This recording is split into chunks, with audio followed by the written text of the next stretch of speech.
Good evening दोस्तों, आप सभी के लिए। जैसा कि दोस्तों आप स्क्रीन पर देख रहे हैं, बंगाल के गवर्नर जनरल से संबंधित दोस्तों पार्ट 2 लेकर मैं आपके लिए आया हूं। और दोस्तों हमेशा की तरह मैं आपके लिए एक बात बोलना चाहता हूं कि दोस्तों जो भी भाई हमारे इस वीडियो को देख रहे हैं, तो दोस्तों उनसे प्लीज़ रिक्वेस्ट है दोस्तों कि चैनल को सब्सक्राइब करके ऑल वाला बेल आइकन जरूर दबाएँ और दोस्तों वीडियो को लाइक और शेयर अवश्य करें। और दोस्तों कमेंट अवश्य किया करें, क्योंकि जितनी भी कमेंट्स वीडियो पर आती हैं दोस्तों, उन्हीं में से एक हाईलाइट कमेंट निकाल कर दोस्तों उस कमेंट वाले भाई को हम दोस्तों फ्री में साइंस के नोट्स प्रोवाइड कराते हैं, जो कि दोस्तों एनसीईआरटी बेस्ड नोट्स होते हैं दोस्तों, जो कि एग्जाम्पलर बुक के ही नोट्स होते हैं हमारे पास। जो वो नोट्स इतने महत्वपूर्ण हैं दोस्तों, उनसे आप एसएससी सीजीएल तक के क्वेश्चन क्वालिफाई कर सकते हो, या हाई लेवल की कितनी भी ऊंची एग्ज़ाम हो, कितनी हाई लेवल की एग्ज़ाम हो, उसके भी आप साइंस को क्वालिफाई कर सकते हो। इसलिए बोलता हूँ दोस्तों, कमेंट अच्छे से किया करें, ज़्यादा से ज़्यादा कमेंट किया करें, वीडियो को अच्छे से रिवाइज किया करें, पूरी वीडियो देखा करें, क्योंकि दोस्तों जितना आप वीडियो को रिवाइज करेंगे आपके लिए उतना ही अच्छा होगा, क्योंकि प्रश्न भी उतने ही जल्दी याद होंगे, उतने ही ज़्यादा याद होंगे। और दोस्तों मैं हर वीडियो में बताता आया हूँ, ज़्यादातर वेस्टेज सेंटर की भर्तियों में खासकर दोस्तों मैं आपको बता दूँ जीके का बहुत ज़्यादा वेस्टेज होता है, जो कि सेंटर की भर्तियाँ होती हैं उनमें। तो दोस्तों इसलिए बोलता हूँ, इन वीडियो का ज़्यादा से ज़्यादा रिवाइज करें और हर क्वेश्चन को कंठस्थ करें। और जब तक आपके हर क्वेश्चन कंठस्थ ना हो तब तक दोस्तों वीडियो को रिवाइज करते रहें, और लाइक करें और शेयर करें, सभी ग्रुपों में शेयर करें दोस्तों वीडियो को, ताकि जो भाई तैयारी कर रहा है वह सभी इन वीडियो का लाभ ले सकें। तो चलिए दोस्तों शुरू करते हैं। पहला प्रश्न है आपके सामने, अवध पर सहायक गठबंधन संधि में लागू की गई थी। यानी आपको बताना है दोस्तों, अवध पर सहायक गठबंधन संधि किस वर्ष में लागू की गई? 1802 में, 1804 में, 1801 में, या 1803 में? चलिए दोस्तों बताइए जल्दी से, इसका आंसर क्या होगा? आपको बताना है दोस्तों, अवध में जो सहायक गठबंधन संधि थी वो कब लागू की गई? 1802 में, 1804 में, 1801 में, 1803 में। और दोस्तों यह क्वेश्चन एसएससी सीजीएल में पूछा गया प्रश्न है, जैसा कि आप देख रहे हैं। तो चलिए दोस्तों बताइए जल्दी से, इसका आंसर क्या होगा? तो दोस्तों ऑप्शन नंबर सी आपका सही आंसर होगा, 1801 में। अगला प्रश्न है प्रश्न नंबर 2, लॉर्ड मिंटो ने अमृतसर की संधि, जो कि दोस्तों 1809 में हुई थी, आपको ध्यान रखना है अमृतसर की संधि कब हुई थी? 1809 में। तो अमृतसर की संधि से ठीक पहले शांति स्थापित करने के लिए रणजीत सिंह के पास किसे भेजा? रॉबर्ट रेवर्ट को, जोशुआ चाइल्ड को, ऑक्टरलोनी को, या चार्ल्स मेटकॉफ को? चलिए दोस्तों बताइए जल्दी से, इसका आंसर क्या होगा? आपको बताना है दोस्तों, लॉर्ड मिंटो ने अमृतसर की संधि से ठीक पहले शांति स्थापित करने के लिए रणजीत सिंह के पास किसे भेजा? रॉबर्ट रेवर्ट को, जोशुआ चाइल्ड को, ऑक्टरलोनी को, चार्ल्स मेटाकॉफ को? चलिए दोस्तों बताइए जल्दी से, इसका आंसर क्या होगा? तो दोस्तों ऑप्शन नंबर डी आपका सही आंसर होगा, चार्ल्स मेटाकॉफ को। अगला प्रश्न है प्रश्न नंबर 3, लॉर्ड हेस्टिंग्स ने किसकी शुरुआत की जहां ईस्ट इंडिया कंपनी ने दावा किया कि इसका अधिकार सर्वोच्च था और इसलिए इसकी शक्ति भारतीय राज्यों से अधिक थी? और आपको ऑप्शन है दोस्तों आपके सामने, व्यपगत का सिद्धांत, सर्वोच्चता का सिद्धांत, यानी दोस्तों व्युत्पन्न का सिद्धांत, सर्वोच्चता की नीति, गवर्नमेंट रिसोर्ट नीति, या शाही नीति? चलिए दोस्तों बताइए जल्दी से, इसका आंसर क्या होगा? लॉर्ड हेस्टिंग्स ने किसकी शुरुआत की जहां ईस्ट इंडिया कंपनी ने दावा किया कि इसका अधिकार सर्वोच्च तथा इसलिए सर्वोच्च था और इसलिए इसकी शक्ति भारतीय राज्यों से अधिक थी? व्यपगत का सिद्धांत, सर्वोच्चता की नीति, गवर्नमेंट रिसोर्ट्स नीति, या शाही नीति? चलिए दोस्तों बताइए जल्दी से, इसका आंसर क्या होगा? चलिए दोस्तों बताइए जल्दी से, इसका आंसर क्या होगा? तो दोस्तों ऑप्शन नंबर बी आपका सही आंसर होगा, सर्वोच्चता की नीति। अगला प्रश्न है प्रश्न नंबर 4, किस गवर्नर जनरल के कार्यकाल में अंग्रेजों ने पैरामाउंटेसी की नीति को अपनाया? लॉर्ड कॉर्नवालिस के शासनकाल में, लॉर्ड हार्डिंग के शासनकाल में, लॉर्ड डलहौजी, या लॉर्ड क्लाइव के शासनकाल में? चलिए दोस्तों बताइए जल्दी से, इसका आंसर क्या होगा? किस गवर्नर जनरल के कार्यकाल में अंग्रेजों ने पैरामाउंटेसी की नीति को अपनाया? Lord Cornwallis, Lord Hastings, Lord Dalhousie, या लॉर्ड क्लाइव? चलिए दोस्तों बताइए जल्दी से, इसका आंसर क्या होगा? तो दोस्तों ऑप्शन नंबर बी आपका सही आंसर होगा, लॉर्ड हेस्टिंग्स। अगला प्रश्न है प्रश्न नंबर 5। 1815 में भारत का पहला सर्वेयर जनरल किसे नियुक्त किया गया था? थॉमस हिकी को, जॉन हॉजसन को, या कॉलिन मैकेंजी को, या हेनरी पाल बालपोल को? चलिए दोस्तों बताइए जल्दी से, इसका आंसर क्या होगा? 1815 में भारत का पहला सर्वेयर जनरल किसे नियुक्त किया गया था? थॉमस हिक्की को, जॉन हॉजसन को, कॉलिन मैकेंजी को, या हेनरी बालपोल को? चलिए दोस्तों बताइए जल्दी से, इसका आंसर क्या होगा? तो दोस्तों ऑप्शन नंबर सी आपका सही आंसर होगा, कॉलिन मैकेंजी। अगला प्रश्न है प्रश्न नंबर 6। भारत में रैयतवाड़ी व्यवस्था की शुरुआत किसने की? लॉर्ड कॉर्नवालिस और अलेक्जेंडर रीड ने, हॉल्ट मैकेंजी ने, अलेक्जेंडर रीड एवं थॉमस मुनरो ने, या लॉर्ड इरविन ने? चलिए दोस्तों बताइए जल्दी से, इसका आंसर क्या होगा? और देख रहे हो दोस्तों आप, ये जितने प्रश्न हैं आई हुई परीक्षाओं के प्रश्न हैं। और दोस्तों मैं आपको पहले ही बोल रहा हूँ कि चाहे मैं डेट डालूँ या ना डालूँ, लेकिन दोस्तों आपको ये याद रखना है और माइंड में बिठा कर चलना है कि ये जितने भी प्रश्न कराता हूँ, या करा रहा हूँ, या कराए गए हैं, या पिछली वीडियो में दोस्तों, ये सभी प्रश्न किसी न किसी एग्जाम में आए हुए हैं। और इसलिए मैं बोलता हूँ दोस्तों, प्रश्नों को ज़्यादा से ज़्यादा रिवाइज करें, क्योंकि दोस्तों प्रीवियस ईयर क्वेश्चनों में से ही आने वाले एग्जामों में क्वेश्चन डाल दिए जाते हैं और उन्हीं से प्रश्न पूछे जाते हैं। तो इसलिए वो दोस्तों वीडियो को ज़्यादा से ज़्यादा रिवाइज करें। तो चलिए दोस्तों बताइए जल्दी से, इसका आंसर क्या होगा? भारत में रैयतवाड़ी व्यवस्था की शुरुआत किसने की? लॉर्ड कॉर्नवालिस और अलेक्जेंडर रीड ने, हॉल्ट मैकेंजी ने। ऑप्शन नंबर सी है दोस्तों, अलेक्जेंडर रीड और Thomas Munro. Option number D है लॉर्ड इरविन। तो दोस्तों ऑप्शन नंबर सी आपका सही आंसर होगा, अलेक्जेंडर रीड और थॉमस मुनरो। अगला प्रश्न है प्रश्न नंबर 7। निम्नलिखित में से किसने मद्रास में रैयतवाड़ी व्यवस्था लागू की थी? लॉर्ड कैनवारा, sir Thomas Munro, lord Hastings, या लॉर्ड बेस्ले? चलिए दोस्तों बताइए जल्दी से, इसका आंसर क्या होगा? आपको बताना है दोस्तों, मद्रास में रैयतवाड़ी व्यवस्था किसने लागू की? लॉर्ड कैनवारा, sir Thomas Munro, lord Hastings, या लॉर्ड बेल्सले? चलिए दोस्तों बताइए जल्दी से, इसका आंसर क्या होगा?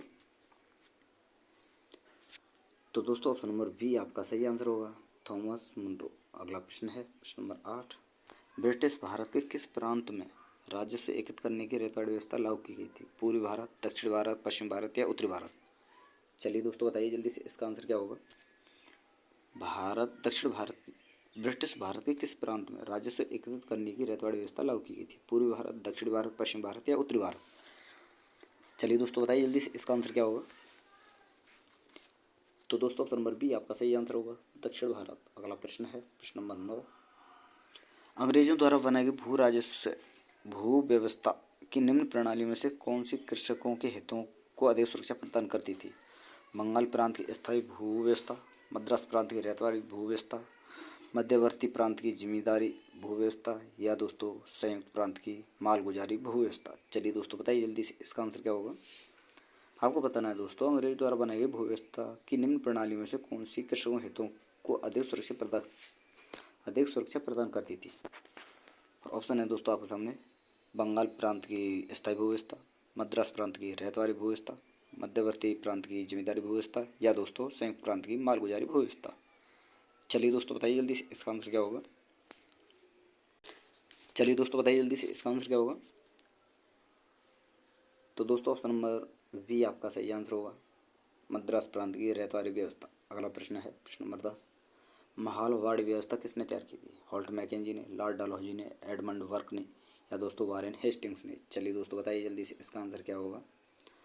आपको बताना है दोस्तों, महालवाड़ी व्यवस्था किसने तैयार की थी? हॉल्ट मैकेंजी ने, लॉर्ड डलहौजी, एडमंड वर्क ने, या दोस्तों वारेन हेस्टिंग्स ने? तो दोस्तों ऑप्शन नंबर ए आपका सही आंसर होगा, हॉल्ट मैकेंजी ने। अगला प्रश्न है प्रश्न नंबर 11। व्युपगमन के सिद्धांत के कार्यान्वयन के खिलाफ 1824 में ब्रिटिश ईस्ट इंडिया कंपनी के खिलाफ सशस्त्र विद्रोह का नेतृत्व करने वाले पहले भारतीय शासकों से एक थे? कित्तूर चेन्नम्मा, जय राजगुरु, पजहस्सी राजा, या तितुमिर? चलिए दोस्तों बताइए जल्दी से, इसका आंसर क्या होगा? आपको बताना है दोस्तों, व्युपगमन के सिद्धांत के कार्यान्वयन के खिलाफ 1824 में ब्रिटिश ईस्ट इंडिया कंपनी के खिलाफ सशस्त्र विद्रोह का नेतृत्व करने वाले पहले भारतीय शासकों से कौन एक थे? कित्तूर चेन्नम्मा, जय राजगुरु, पजहस्सी राजा, या तितुमिर? चलिए दोस्तों बताइए जल्दी से, इसका आंसर क्या होगा? तो दोस्तों ऑप्शन नंबर ए आपका सही आंसर होगा, कित्तूर चेन्नम्मा। अगला प्रश्न है प्रश्न नंबर 12, यांडाबू की संधि जो कि 1826 में हुई। दोस्तों आपको याद रखना है ये सारी चीज़ जो मैं बोलता हूँ बीच में कि यांडाबू की संधि कब हुई थी दोस्तों, 1826 में। यह डायरेक्ट आपसे पूछा जा सकता है, तो आपको ये सारी चीज़ें याद रखनी है। यांडाबू की संधि कब हुई थी? 1826 में। तो यांडाबू की संधि के माध्यम से ब्रिटिश ईस्ट इंडिया कंपनी द्वारा निम्नलिखित में से कौन सा क्षेत्र हड़प लिया गया था? असम, कश्मीर, उड़ीसा या लद्दाख? चलिए दोस्तों बताइए जल्दी से, इसका आंसर क्या होगा? यांडाबू की संधि के माध्यम से ब्रिटिश ईस्ट इंडिया कंपनी द्वारा निम्नलिखित में कौन सा क्षेत्र हड़प लिया गया था? असम, कश्मीर, उड़ीसा या लद्दाख? तो दोस्तों ऑप्शन नंबर ए आपका सही आंसर होगा, असम। अगला प्रश्न है प्रश्न नंबर 13, निम्नलिखित में से कौन बंगाल का अंतिम गवर्नर जनरल था? William Bentinck, Warren Hastings, Lord Canning, Lord Wellesley? चलिए दोस्तों बताइए जल्दी से, इसका आंसर क्या होगा? आपको बताना है दोस्तों बंगाल का अंतिम गवर्नर जनरल कौन था? William Bentinck, Warren Hastings, Lord Canning या लॉर्ड वेलेस्ली? चलिए दोस्तों बताइए जल्दी से, इसका आंसर क्या होगा? चलिए दोस्तों बताइए इसका आंसर क्या होगा। और दोस्तों आप देख रहे हो SSC CHSL 2018 की फर्स्ट शिफ्ट में पूछा गया प्रश्न है। तो बताइए दोस्तों इसका आंसर क्या होगा? बंगाल का अंतिम गवर्नर जनरल कौन था? William Bentinck, Warren Hastings, Lord Canning या लॉर्ड वेलेस्ली? तो दोस्तों ऑप्शन नंबर ए आपका सही आंसर होगा, विलियम बेंटिंग। अगला प्रश्न है प्रश्न नंबर 14, भारत के प्रथम गवर्नर जनरल कौन थे? Lord William Bentinck, Lord Dalhousie, Lord Cornwallis या इनमें से कोई नहीं? चलिए दोस्तों बताइए जल्दी से, इसका आंसर क्या होगा? SSC CGL 2017 की सेकंड शिफ्ट में पूछा गया प्रश्न है दोस्तों। तो बताइए दोस्तों इसका आंसर क्या होगा? भारत के प्रथम गवर्नर जनरल कौन थे? Lord William Bentinck, Lord Dalhousie, Lord Cornwallis या इनमें से कोई नहीं? तो दोस्तों Lord William Bentinck, option number A आपका सही आंसर होगा, लॉर्ड विलियम बेंटिंग। अगला प्रश्न है प्रश्न नंबर 15, 1829 में भारत के किस गवर्नर जनरल ने सती प्रथा को अपराध घोषित करते हुए इसे समाप्त कर दिया? लॉर्ड विलियम बेंटिंग ने, लॉर्ड डलहौजी ने, लॉर्ड वेलेस्ली ने या लॉर्ड कॉर्नवालिस ने? और दोस्तों आप देख रहे हैं SSC CHSL 2020 में पूछा गया था यही प्रश्न। और यही प्रश्न दोस्तों SSC CPO 2022 में पूछा गया था। और यही प्रश्न दोस्तों SSC CGL 2020 में, और यही प्रश्न दोस्तों SSC CGL 2017 और यही प्रश्न दोस्तों SSC CPO 2020 में। तो दोस्तों आप देख सकते हैं यह प्रश्न कितना इंपॉर्टेंट प्रश्न है। तो आप दोस्तों इस प्रश्न को स्टार मार सकते हैं, क्योंकि दोस्तों बहुत ही ज़्यादा बार पूछा गया प्रश्न है। तो बताइए दोस्तों इसका आंसर क्या होगा? 1829 में भारत के किस गवर्नर जनरल ने सती प्रथा को अपराध घोषित करते हुए इसे समाप्त कर दिया? Lord William Bentinck, Lord Dalhousie, Lord Wellesley या दोस्तों लॉर्ड कॉर्नवालिस? तो दोस्तों ऑप्शन नंबर ए आपका सही आंसर होगा, लॉर्ड विलियम बेंटिंग। दोस्तों आवाज़ में थोड़ा सा मेरा गला बैठा हुआ है, तो उससे कुछ दिक्कत आ सकती है, आवाज़ हल्की सी हो सकती है ख़राब। तो दोस्तों आप तो सिर्फ वीडियो पर ध्यान दीजिए, क्योंकि दोस्तों आपको खाली प्रश्न कंठस्थ करने हैं, ना कि किसी और अन्य बातों पर ध्यान देना। तो आप दोस्तों मस्ती से अपनी वीडियो देखिए और प्रश्न को एक एक प्रश्न को अच्छी नज़र से, अच्छे माइंड से एकाग्रचित होकर देखिए दोस्तों, ताकि हर प्रश्न आपको आपके माइंड में अच्छी तरह से फिट हो जाए, ताकि आपसे कोई प्रश्न किसी भी एग्जाम में छूटे नहीं। तो इसलिए बोल रहा हूँ हर प्रश्न को तो अच्छी तरह से वीडियो कंठस्थ एकाग्रचित होकर देखिए। और प्रश्न नंबर 16 है दोस्तों, किस चार्टर एक्ट से चीन के साथ ईस्ट इंडिया कंपनी का व्यापार एकाधिकार समाप्त हुआ था? Charter act 1793, charter act 1813, charter act 1833, charter act 1853? चलिए दोस्तों बताइए जल्दी से, इसका आंसर क्या होगा? किस चार्टर एक्ट से चीन के साथ ईस्ट इंडिया कंपनी का व्यापार एकाधिकार समाप्त हुआ? Charter act 1793, charter act 1813, charter act 1833, charter act 1853? तो दोस्तों ऑप्शन नंबर सी आपका सही आंसर होगा, चार्टर एक्ट 1833। अगला प्रश्न है प्रश्न नंबर 17, निम्नलिखित में से कौन से गवर्नर जनरल ने भारत में अंग्रेजी शिक्षा का माध्यम बनाने का निर्णय लिया? Lord Wellesley, Lord Hardinge, Lord Dalhousie या लॉर्ड विलियम बेंटिंग? चलिए दोस्तों बताइए जल्दी से, इसका आंसर क्या होगा? SSCGL 2016 में पूछा गया प्रश्न है दोस्तों, बताइए जल्दी से, इसका आंसर क्या होगा? गवर्नर जनरल ने भारत में अंग्रेजी शिक्षा का माध्यम बनाने का निर्णय लिया, तो वह कौन से गवर्नर थे? Lord Wellesley, Lord Hardinge, Lord Dalhousie या लॉर्ड विलियम बेंटिंग? चलिए दोस्तों बताइए जल्दी से, इसका आंसर क्या होगा? तो चलिए दोस्तों बताइए जल्दी से इसका आंसर क्या होगा। तो दोस्तों ऑप्शन नंबर डी आपका सही आंसर होगा, लॉर्ड विलियम बेंटिक। अगला प्रश्न है प्रश्न नंबर 18। अंग्रेज शिक्षा अधिनियम 1835 किस आयोग की रिपोर्ट पर आधारित था। वुड डिस्पैच, मैकाले का मिनट, थॉमस बेबिंगटन या दोस्तों हेनरी कोलब्रुक। चलिए दोस्तों बताइए जल्दी से इसका आंसर क्या होगा।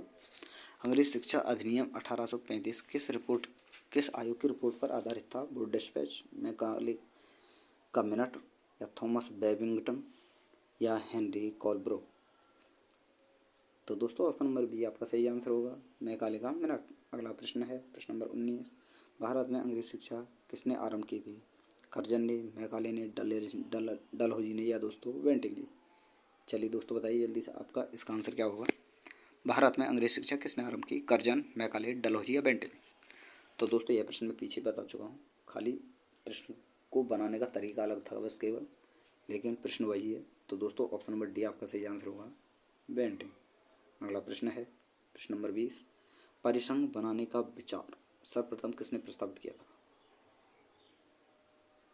भारतीय शासन अधिनियम 1935, मिंटो मार्ले सुधारने, मोंटेस्क्यू चैम्सफोर्ड सुधारने या नेहरू रिपोर्ट 1928 के तहत। चलिए दोस्तों बताइए जल्दी से इसका आंसर क्या होगा। परिसंघ बनाने का विचार सर्वप्रथम किसने प्रस्तावित किया। भारतीय शासन अधिनियम 1935, मिंटो मार्ले सुधार, मोंटेग्यू चैम्सफोर्ड सुधार या नेहरू रिपोर्ट 1928। चलिए दोस्तों बताइए जल्दी से इसका आंसर क्या होगा। तो दोस्तों ऑप्शन नंबर ए आपका सही आंसर होगा, भारतीय शासन अधिनियम 1935। अगला प्रश्न है प्रश्न नंबर 20 सॉरी दोस्तों 21 है आपके सामने। कोलकाता में बीबीडी बाग या डलहौजी क्षेत्र में करेंसी बिल्डिंग का निर्माण किस वर्ष में हुआ था। 1833, 1900, 1850 या 1910। चलिए दोस्तों बताइए जल्दी से इसका आंसर क्या होगा। कोलकाता के बीबीडी बाग या डलहौजी क्षेत्र में करेंसी बिल्डिंग का निर्माण किस वर्ष में प्रारंभ हुआ। 1833, 1900, 1850 या 1910। चलिए दोस्तों बताइए जल्दी से इसका आंसर क्या होगा। तो दोस्तों ऑप्शन नंबर ए आपका सही आंसर होगा, 1833। अगला प्रश्न है प्रश्न नंबर 22। प्रथम आंग्ल सिख युद्ध के दौरान भारत के गवर्नर जनरल कौन थे। Lord Hardinge, Lord Cornwallis, Lord Dalhousie या लॉर्ड कैनिंग। चलिए दोस्तों बताइए जल्दी से इसका आंसर क्या होगा। SSCPO में पूछा गया प्रश्न है, प्रथम आंग्ल सिख युद्ध के दौरान भारत के गवर्नर जनरल कौन थे। Lord Hardinge, Lord Cornwallis, Lord Dalhousie या लॉर्ड कैनिंग।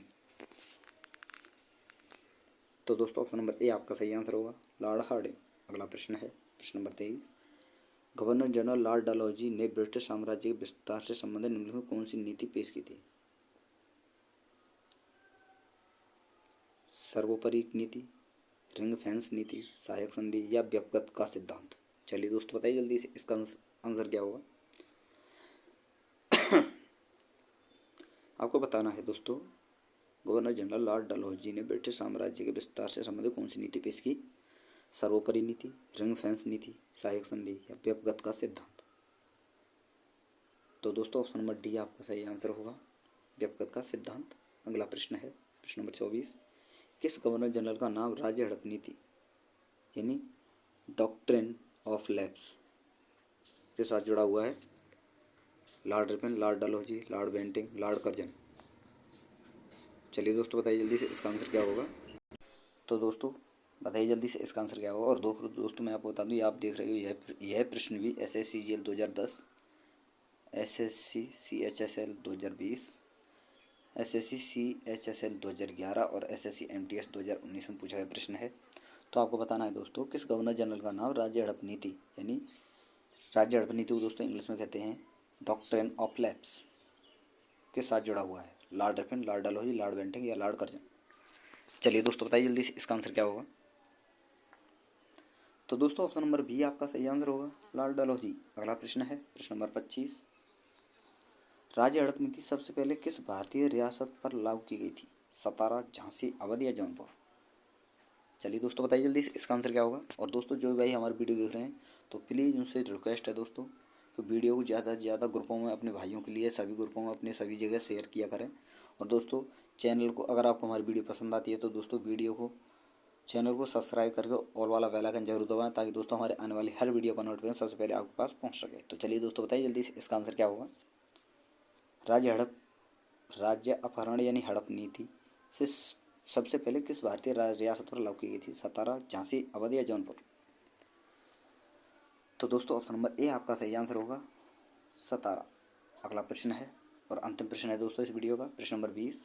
किस क्रम में अंग्रेजों द्वारा व्यवगत का सिद्धांत या हड़प नीति, जिसे डॉक्ट्रिन ऑफ लैप्स के तहत कहते हैं दोस्तों, उसके तहत राज्यों पर कब्जा किया गया था? आपको क्रम के अनुसार बताना है दोस्तों। और ऑप्शन है आपके सामने, ऑप्शन नंबर ए है Satara, Udaipur, Jhansi. Option number B है Nagpur, Satara, Jhansi. Option number C है Jhansi, Satara, Nagpur. Option number D है उदयपुर, झांसी, नागपुर। चलिए दोस्तों बताइए जल्दी से। और दोस्तों आप देख सकते हैं यह प्रश्न भी SSC MTS 2019 में पूछा गया प्रश्न है। तो बताना है आपको दोस्तों कि आपको क्रम बताना है कि अंग्रेजों द्वारा व्यवसाय सिद्धांत या हड़प नीति के तहत राज्यों पर कब्जा किया गया था। तो कौन कौन से राज्य थे? सतारा, उदयपुर, झांसी, नागपुर, सतारा, झांसी, झांसी, सतारा, नागपुर, उदयपुर, झांसी, नागपुर। तो चलिए दोस्तों बताइए जल्दी से इसका आंसर क्या होगा। तो दोस्तों ऑप्शन नंबर ए आपका सही आंसर होगा, सतारा, उदयपुर, झांसी। तो दोस्तों यहाँ पर हमारी ये वीडियो समाप्त होती है। अगर आपको वीडियो पसंद आई दोस्तों तो प्लीज़ वीडियो को लाइक, शेयर और चैनल को सब्सक्राइब करें, ऑल वाला बेल आइकन जरूर दबाएं, ताकि दोस्तों हमारे आने वाले हर वीडियो का नोटिफिकेशन सबसे पहले आपके पास पहुँच सके। तो दोस्तों फिर मिलते हैं नई वीडियो के साथ। धन्यवाद आप सभी के लिए।